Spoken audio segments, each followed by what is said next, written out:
रामजीरी आमेर क्षेत्र में ने एक श्याम देव नारायण रा नाम री विशाल भक्ति संध्या और वगड़ावत कथारो आयोजन व्यो। मैं आपने बताऊं कि खाकरमाला पंचायत रा जड़ासा देव नारायण मंदिर में ने देव नारायण भक्त नवयुवक मंडल द्वारा आयोजित भक्तिमय कार्यक्रम में ने भजन संध्या और प्रसिद्ध वगड़ावत कथा प्रसिद्ध गायक किशन पनोतिया एंड पार्टी री वगड़ावत कथा हूँ गीतारो समा बांध लीधो और अणिरा पूर्व भगवान देव नारायण री भव्य शोभा यात्रा निकली जन्मी ने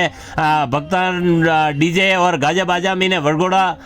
भगवान री महाआरती और लापसीरो भोग लगायो गयो और कलाकार ने वगड़ावत कथा जीवन चरितार्थ करता भावनात्मक गीता मीने कथा में ग्रामीणा ने रूबरू करवाया और ग्रामीण खूब आनंद लीधो। यह खबर माधवेंद्र सिंह जी राजपूत अपना दिए भेजी है।